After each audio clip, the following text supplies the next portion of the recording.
Hello students. तो चलो यार, ये आप लोग का लास्ट लेक्चर होगा लिविंग वर्ड का। और मैं आप लोग को सबसे पहले रिकैप करा देता हूँ, क्योंकि आपका वो बहुत ही इंपॉर्टेंट टॉपिक चल रहा था और इसके बाद से आपकी लिविंग वर्ड ख़त्म हो जाएगी। उसके बाद से मुझे कुछ लगता है कि इसमें शॉर्ट ट्रिक बताने लायक है, तो मैं अपने टेलीग्राम चैनल पे शेयर कर दूंगा। आपको ज्वाइन होना है टेलीग्राम चैनल पे, तो नीचे दिए डिस्क्रिप्शन के लिंक पे आप लोग जाके ज्वाइन कर सकते हैं। तो सबसे पहले हम लोग रिकैप की बात करते हैं। किसकी बात करें? हम लोग रिकैप की बात करेंगे, क्योंकि हम लोग का एक रीति रिवाज ही चलता है रिकैप।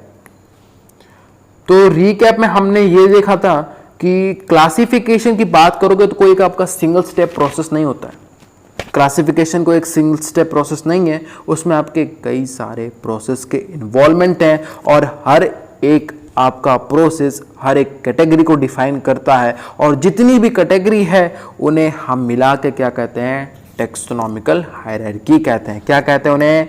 टेक्सोनॉमिकल हायरार्की कहते हैं।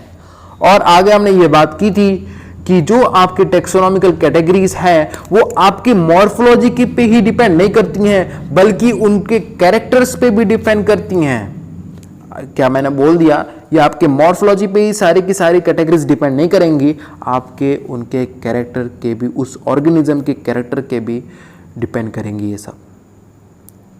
ठीक है, इसके लिए एक बहुत ही तगड़ी लाइन लिख रखी है एनसीईआरटी में, इंग्लिश में लिखी है, जो बच्चों को समझ में आती नहीं है, कि taxonomic categories are biological entities not merely morphological aggregates. इसके बाद से हमने बात की थी, किंगडम की बात कर ली थी यार, फिर हम लोगों ने फाइलम की बात कर ली थी, फाइलम कह दो या तो डिवीजन कह दो, फिर हम लोगों ने बात कर ली थी क्लास की बात कर ली थी, फिर हमने ऑर्डर की बात कर ली थी, फिर फैमिली की बात की थी, फिर जीनस की बात की थी, फिर स्पीसीज की भी बात की थी। तो इन सब की बात की थी। ये एक आपके कैटेगरीज हैं और इनको मिला दोगे तो आपका क्या होता है? ये आपका हायरार्की हो जाता है। और ये जो भी आपकी टेक्सोनॉमिक कैटेगरीज हैं, किंगडम आपका सबसे बड़ा होता है जिसमें, और स्पीसीज आपका सबसे छोटा होता है, और छोटे से ऊपर की तरफ जाओगे तो आपका जो कॉमन कैरेक्टर होता है वो आपका कम होने लगता है। क्या होता है? आपका वो कॉमन कैरेक्टर कम होने लगता है। और इसके अंदर हमने कई सारे एग्जाम्पल की बात की थी। आपको एग्जाम्पल एकदम याद होने चाहिए, पूरे के पूरे याद होने चाहिए। और जो आपको मैंने एक एनसीईआरटी की टेबल बताई थी वो भी बहुत ही ज़्यादा इम्पॉर्टेंट है, वेरी वेरी इम्पॉर्टेंट। नेट 2021 में भी वो आई है, नेट 2019 में भी आई है, वेरी वेरी इंपॉर्टेंट टेबल। ठीक है, बच्चे उसको छोड़ देते हैं। तो चलो, यहां तक तो हो गई थी लास्ट लेक्चर की बात। अब हम लोग चलते हैं आगे। आगे हमारा लास्ट टॉपिक है टेक्सोनॉमिकल एड्स। देखो, ये वो वाला एड्स नहीं है, ये कुछ और है। एड्स बीमारी वाला मत समझ लेना ये, ठीक है। यहां पे उस एड्स का मतलब ये है कि कैसे हम उन चीजों को आसान बनाएं। अभी आपको समझ में आएगा। देखो, टेक्सोनॉमिकल एड्स की अगर हम लोग बात करेंगे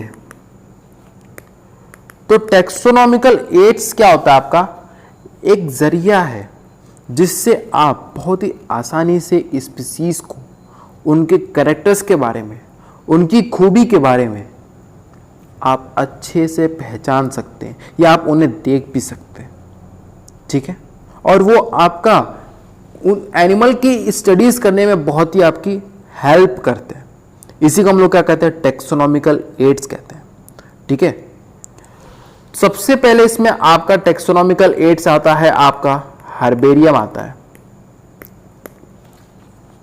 ठीक है, हर्बेरियम की बात करोगे तो हर्बेरियम क्या होता है? एक स्टोर हाउस है। किसका स्टोर हाउस है? किसका स्टोर हाउस है? प्लांट का स्टोर हाउस है। लेकिन ये जो प्लांट है वो कैसे हैं? आपके डेड प्लांट्स हैं, उनके प्लांट के स्पेसिमेन रखे जाते हैं। देखो, मैं बताता हूं कैसे रखे जाते हैं। आपके एनसीईआरटी में इसका पूरा डायग्राम अच्छे से बना हुआ है। ठीक है, ये सपोज करो ये है आपका कोई एक पेज, ये है आपका कोई एक पेज, और ये जो आपका पेज है इसमें आपका यहाँ पे प्लांट बना होगा, सॉरी प्लांट बना नहीं होगा, प्लांट रखा होगा जो कि मर गया होगा, और यहाँ पे उसके बारे में कई सारी चीज़ें लिखी होंगी। ये अब इसमें लिखा क्या होगा, उस प्लांट का नेम जो कि बायोलॉजिकल होगा, और एक और नेम जो कि उस लोकल एरिया में बोला जाए, उस लोकल नेम, उस लोकल एरिया में उसे नाम क्या दिया जाता है, और कलेक्टर्स नेम, किसने इस प्लांट को कलेक्ट किया था, और date and place of collection, कहाँ पे कलेक्ट किया था।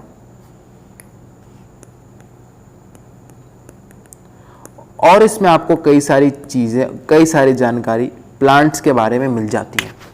ठीक है, क्या क्या आपको मिला यहाँ पे, उसका नेम जो कि एक बायोलॉजिकल नेम हो जाएगा, और आपका क्या हो जाएगा, एक लोकल नेम हो जाएगा, और क्या हो जाएगा आपका यहाँ पे कलेक्टर्स नेम हो जाएगा, और क्या हो जाएगा आपका डेट या तो प्लेस ऑफ द कलेक्शन हो जाएगा, फिर किस फैमिली से बिलोंग करता है वो आपको जानकारी मिल जाएगी। तो लगभग समझ लो कि आपको पूरी जन्म कुंडली पता चल गई उस प्लांट के बारे में।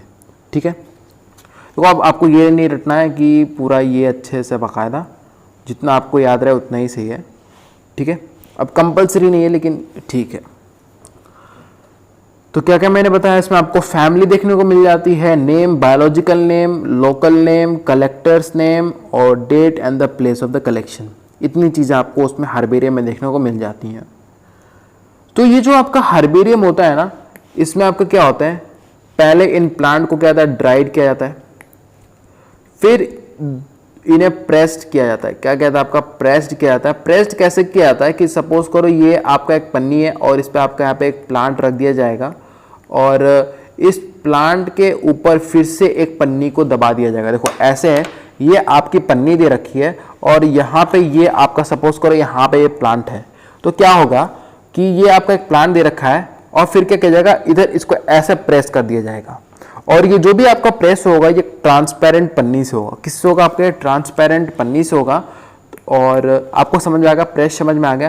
फिर हम लोग इसे क्या करेंगे, प्रिजर्व करेंगे। क्या करेंगे, प्रिजर्व करके एक पूरा अच्छे से फाइल बना के इसे रख दिया जाएगा। देखो यार, ये जो आपका हर्बेरियम है ना, ये आपका फाइल बना के रख दिया गया है, और जैसे होता है ना सरकारी दफ्तर में जैसे रखा जाता है, वैसे इसको एक पूरा अच्छे से पूरा फाइल बना के पूरा इसका एक स्पेशल प्लेस होता है, वहां पे इसे रखा जाता है। और एक और लाइन दे रखी है एनसीईआरटी में जो कि बहुत ही इंपॉर्टेंट लाइन है, कभी भी नीट में पूछी जा सकती है, कभी भी नीट में पूछी जा सकती है। हर्बेरियम जो होता है वो आपका कैसे काम करता है, एक क्विक रेफरल सिस्टम की तरह काम करता है। रेफरल सिस्टम, इसका मतलब क्या हुआ, अगर आपको किसी भी प्लांट के बारे में अगर बहुत ही जल्दी जानना है तो बेस्ट ऑप्शन है हर्बेरियम, और क्या आपके पास बेस्ट ऑप्शन नहीं है। अगर आपको बहुत ही जल्दी जानना है तो best option is the herbarium, उसके बाद से आपको कोई और ऑप्शन आता है। तो हर्बेरियम की बात हो गई, उसके बाद से हम लोग बात करेंगे बोटेनिकल गार्डन्स के बारे में। ये जो आपके बोटेनिकल गार्डन्स होते हैं ना, इनमें आपके प्लांट रखे जाते हैं, लेकिन ये जो प्लांट होते हैं ना, ये आपके जिंदा प्लांट होते हैं। क्या होता है आपके, ये जिंदा प्लांट होते हैं।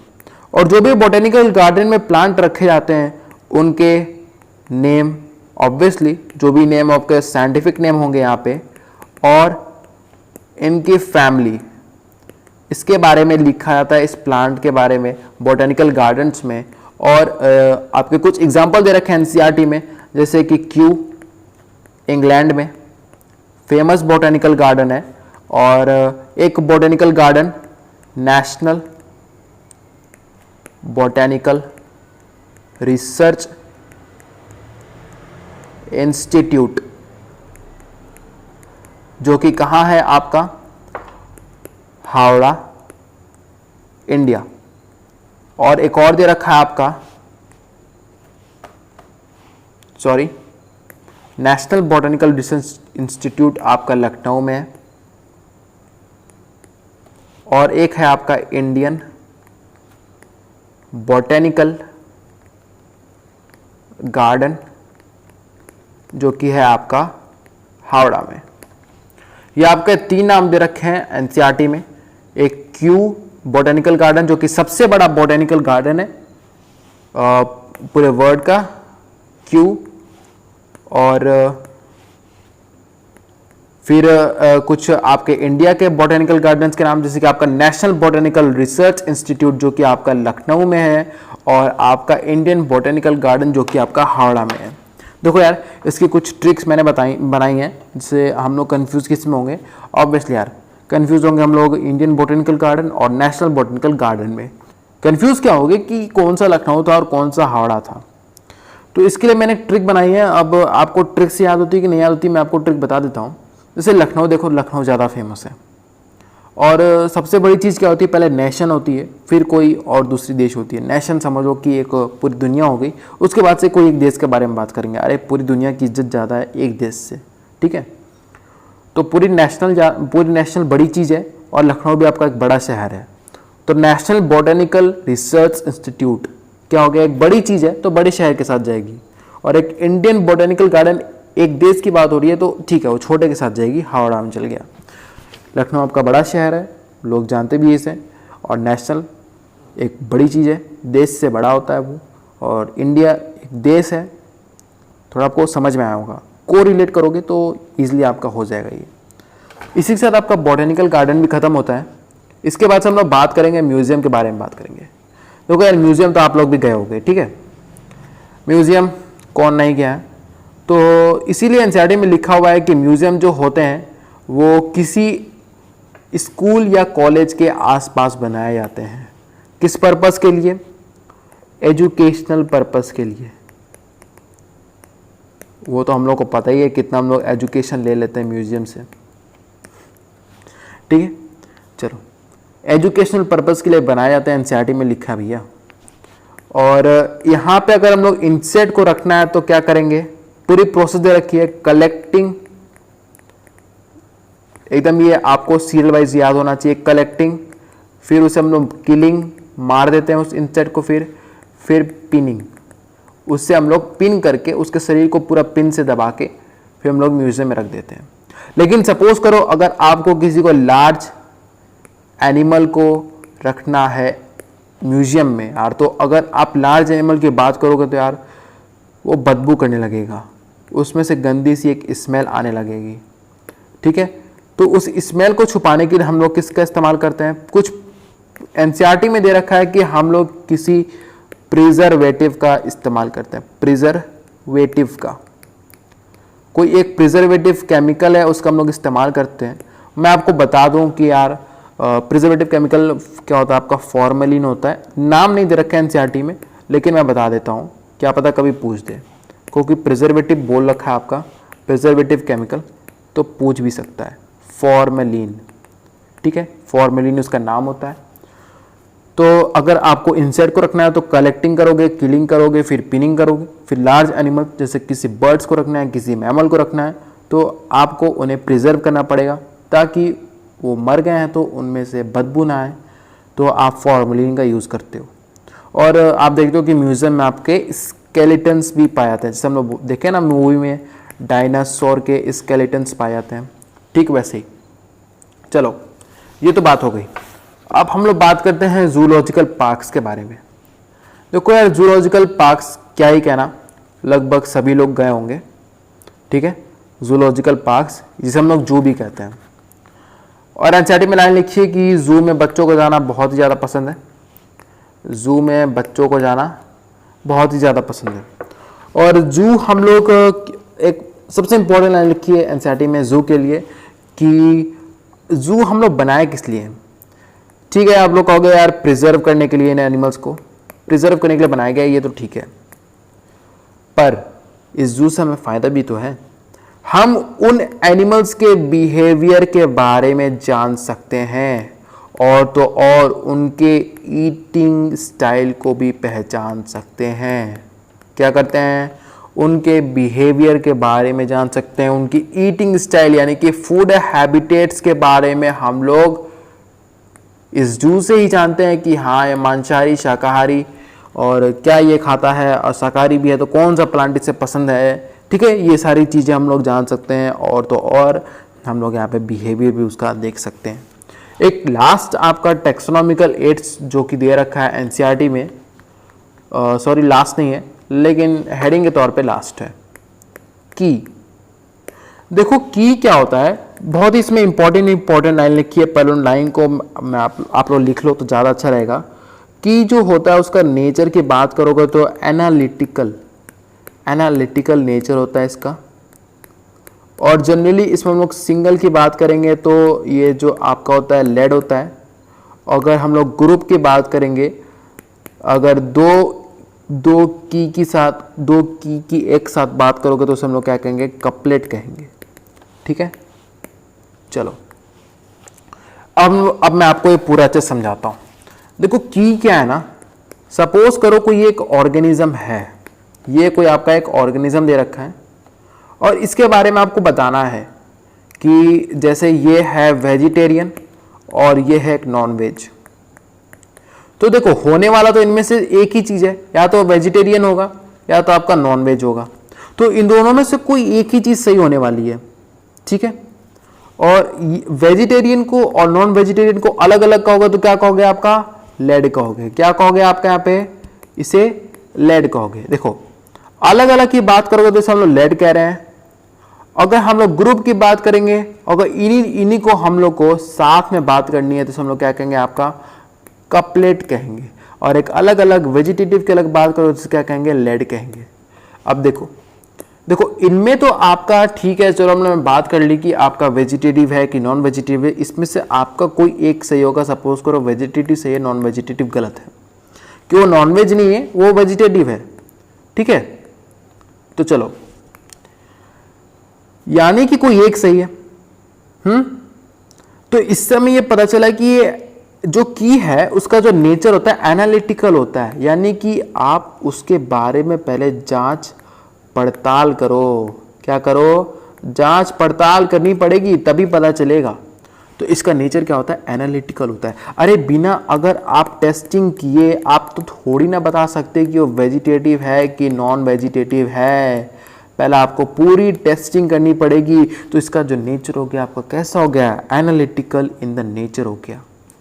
और हम लोग बात करेंगे इसमें कि आप सेपरेट टेक्सोनॉमिक कैटेगरी की बात करोगे, सेपरेट टेक्सोनॉमिक कैटेगरी की बात करोगे, जैसे कि आपका किंगडम हो गया, आपका जैसे जीनस हो गया, तो ये सब आपकी सेपरेट टेक्सोनॉमिक कैटेगरीज हैं। तो सेपरेट टेक्सोनॉमिक कैटेगरीज के लिए अलग अलग आपका की पाया जाता है। देखो अब यार सीधी सीधी बात है यार, अब इंसेट की बात करो तो आप ऑब्वियसली आप दूसरे फाइलम पे तो नहीं लगा सकते, ठीक है, या आप उसे किंगडम पे तो नहीं लगा सकते। हाँ, तो सबके लिए आपको एक अलग अलग कुछ ना कुछ अलग अलग की आपको यूज करनी पड़ेगी।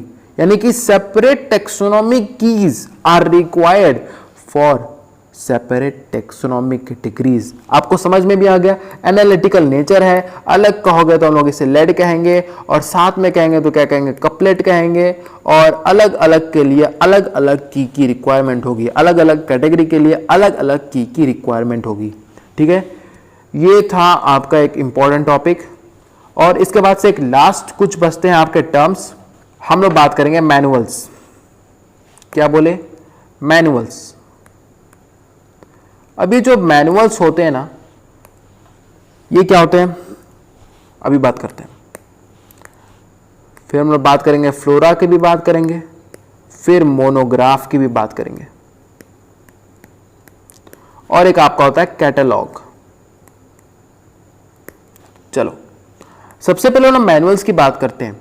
तो देखो मैनुअल जो होता है ना, किसी भी एक स्पीसीज के बारे में आपको बताएगा। ये एक आपका ऐसा टेक्सोनॉमिकल एड्स है जो कि आपका एक स्पीसीज के बारे में बताएगा।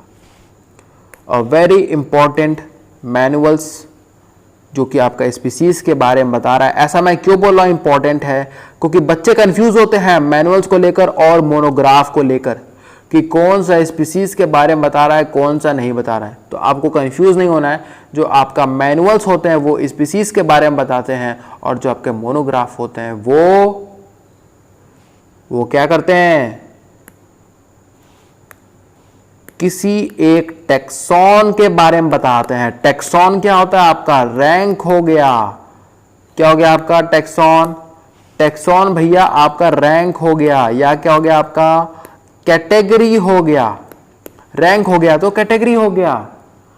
तो ये किसी भी एक कैटेगरी के बारे में आपके मोनोग्राफ बताते हैं, लेकिन मैनुअल जो होते हैं ओनली एंड ओनली स्पीसीज के बारे में बताते हैं, ओनली एंड ओनली स्पीसीज के बारे में आपको ये बताएंगे। और इनकी बात करोगे तो ये किसी भी एक टेक्सॉन के बारे में बताएंगे। ठीक है, समझ में आ गया। चलो अब हम लोग बात करते हैं फ्लोरा की, बात कर लेते हैं यार। तो देखो यार, ये जो फ्लोरा है ना, फ्लोरा आपको पता चला होगा, फ्लोरा बोला जाता है प्लांट को, फौना बोला जाता है एनिमल्स को। ठीक है, तो जो फ्लोरा है ना वो प्लांट्स के बारे में बात करेगा और किसी एक एरिया के बारे में आपको पूरे के पूरे वहाँ पे कितने तरीके के वहाँ पे फ्लावर की स्पीसीज पाई जाती है, वो सब कुछ आपको फ्लोरा बताने वाला है। इतना समझ में आ गया। फिर आता है आपका कैटलॉग। देखो कैटलॉग तो आप लोगों को बहुत ही ईजिली समझ में आ गया होगा। इससे क्या होता है, कैटलॉग में आपका पेज होते हैं और उसमें आपके कई सारे एनिमल्स के बारे में बताते हैं, या कई सारे ऑर्गेनिज्म, कई सारे प्लांट के बारे में मिक्स बताए जाते हैं। तो आपका इसमें प्लांट भी बताया जाता है, आपका इसमें एनिमल भी बताया जाता है। जैसे कैटलॉग होता है ना, जैसे आपकी मम्मी लोग जाते होंगी मार्केट करने दुकान पे कि भैया आप कपड़े का कैटलॉग दिखा दो, मुझे कपड़े देखने हैं, कपड़े खरीदने हैं, आप कपड़े का कैटलॉग दिखा दो। ठीक वही चीज़ है कि एक एनिमल कई सारे पेज होंगे और उसमें आपके पहले एक एनिमल्स के बारे में, सपोज करो एक एनिमल के बारे में बताया गया है, तो उसकी कुछ खासियत उस चीज़ बताई जाएगी। फिर नेक्स्ट पेज पे किसी प्लांट के बारे में या फिर किसी एक एनिमल के बारे में, उसकी खासियत, उसके नाम, उसके बारे में बताया जाएगा। तो ये आता है आपका कैटलॉग होता है। तो यार हम लोग का लिविंग वर्ड हो रहा है ख़त्म, और चलो थोड़ा मैं आपको रिविजन ही करा देता हूँ। तो देखो लिविंग वर्ड, सबसे पहले हम लोगों ने क्या किया था कि हम लोगों ने देखा था कि लिविंग को ऐसी कौन सी चीज़ें हैं जो नॉन लिविंग से डिफरेंट बना देती है। तो हम लोगों ने ये भी सीखा था कि आपका जो लिविंग होता है उसमें आपका आप क्या सोचोगे, ग्रोथ सोचोगे, मेटाबॉलिज्म सोचोगे, और आप क्या सोचोगे, रिप्रोडक्शन सोचोगे, कॉन्शियसनेस सोचोगे। लेकिन उसमें आपका जो ग्रोथ की बात कर लोगे और आप बात कर लोगे रिप्रोडक्शन की बात कर लोगे, वो आपका लिविंग बीइंग के कैरेक्टर्स तो नहीं हैं। इनको हमने अच्छे से बताया भी था, क्योंकि नॉन लिविंग भी आपके ग्रोथ शो करते हैं। 3 एग्जांपल भी दिए थे हमने, माउंटेन्स हो गया, बिल्डर्स हो गया, सैंड माउंट्स हो गया। लेकिन ग्रोथ फ्रॉम द इनसाइड की बात करोगे तो वह आपके लिविंग बीइंग है, लिविंग बीइंग का ही कैरेक्टर है ये। और रिप्रोडक्शन की बात करोगे तो क्यों लिविंग बीइंग का कैरेक्टर नहीं है, क्योंकि ऐसे कई सारे ऑर्गेनिज्म है जो कि आपका रिप्रोडक्शन नहीं शो करते हैं, तो हम उन्हें मरा तो नहीं कह सकते। तो रिप्रोडक्शन भी आपका कोई कैरेक्टर नहीं है। और इसका क्या हम लोगों ने बात की थी कि आपका मेटाबॉलिज्म होता है, वो आपका कैरेक्टर्स है, कॉन्शियसनेस आपका कैरेक्टर है। ठीक है, लैब वाले हमने बात की थी, उसको हमने अच्छे से डिफाइन भी किया था। कॉन्शियसनेस में ह्यूमन बीइंग होते हैं, उनके पास क्या होता है, आपका एक सेल्फ कॉन्शियसनेस पाया जाता है। ठीक है, इसकी हमने बात कर ली थी। और इसके आगे हमने क्या बात की थी, तो ये सारी कैटेगरी हो गई थी। फिर हमने नॉमेनक्लेचर की बात की थी, आइडेंटिफिकेशन, क्लासिफिकेशन, हमने नॉमेनक्लेचर में कई सारे रूल्स पढ़े थे। लैटिन ओरिजिन होती है। सिस्टमैटिक्स के बारे में बात की थी। सिस्टमैटिक्स मतलब systematic arrangement of an organism हो जाता है आपका, इवोल्यूशनरी रिलेशनशिप के बेसिस पर हो जाता है। फिर हमने बात की थी आपका टेक्सॉन होता है, एक होता है रैंक होता है, एक होता है आपका कैटेगरी होता है। ये सारी हमने बातें की थी। और ये जितने भी चीज़ें होती हैं ये आपकी किस चीज़ का फॉर्मेशन करती हैं, हायरार्की का फॉर्मेशन करती हैं। ठीक है, और ये जो भी आपकी रैंक होती है और कैटेगरी होती हैं, ये जो भी आपकी रैंक और द कैटेगरी होती हैं, इनके लिए भैया आपको खाली और खाली मॉर्फोलॉजी के कैरेक्टर के बेसिस पे नहीं जाना है। इनकी कुछ न कुछ अंदर की खूबियां भी आपको देखनी पड़ेगी, इनके और भी कैरेक्टर्स आपको समझने पड़ेंगे, उसके हिसाब से आप ये कैटेगरी डिफाइन करोगे। ये भी हमने बातें कर ली थी। और क्या बातें की थी, फिर हम लोग ने टेबल पढ़ी थी, एनसीईआरटी की वो टेबल पढ़ी थी। फिर उसके बाद से हम लोग ने एड्स की बात करी थी, टेक्सोनॉमिकल एड्स के बारे में। टेक्सोनॉमिकल एड्स में हम लोगों ने हार्बेरियम की बात कर ली थी, म्यूजियम की बात की थी, बॉटनिकल गार्डन की बात की थी और की बात की थी। हार्बेरियम में हमने ये देखा था कि आप जो भी प्लांट रखते हैं वो मरे हुए होते हैं और वो आपके प्रेस्ड फॉर्म में रखा जाता है, ड्राइड, फिर प्रेस्ड, फिर प्रिजर्व्ड। फिर म्यूजियम में बात करोगे तो आपको पता ही है, इंसेक्ट की बात की थी, जो कि आपका कलेक्टिंग, किलिंग और पिनिंग। आपको ये 3 स्टेप है, पहले कलेक्ट करो इंसेक्ट को, फिर उसे मारो, फिर उसे पिन करके रख दो। लेकिन बड़े ऑर्गेनिज्म की बात करोगे तो क्या करोगे, उसे आप किसी एक प्रिजर्वेटिव सॉल्यूशन में पहले डालो ताकि उससे बदबू ना आए। ठीक है, और वो ज़्यादा दिन तक म्यूजियम में टिका रहे। और फिर क्या बात की थी, botanical gardens. Obviously botanical gardens में हमने 3 एग्जाम्पल के बारे में बात किए थे। बोटैनिकल गार्डन्स में आपके जिंदे प्लांट पाए जाते हैं, ये भी हमने बात की थी, और कुछ इसमें मैं आपको ट्रिक्स भी बताया था। और की बात की थी तो एनालिटिकल इन द नेचर, फिर उसके बाद से अलग की बात करोगे तो लेड, और दोनों को एक साथ बात करोगे तो कपलेट कह दोगे, और अलग अलग टेक्सोनॉमिक कैटेगरी के लिए अलग अलग की डिफाइन है। फिर उसका उन्होंने अभी बात की है, मैनुअल्स की बात की है, मोनोग्राफ की बात की है, फ्लोरा की बात की है, कैटलॉग्स की बात की है। तो ये सारे बातें की हैं। उसके बाद से अगर मुझे लगता है कि कुछ भी शेयर करने लायक है अपने टेलीग्राम पे चैनल पे, तो मैं शेयर कर दूंगा। होप करता हूँ कि आपको लिविंग वर्ड अच्छे समझ में आया होगा। फिर हम लोग नेक्स्ट क्लास से हम लोग स्टार्ट कर देंगे बायोलॉजिकल क्लासिफिकेशन यार।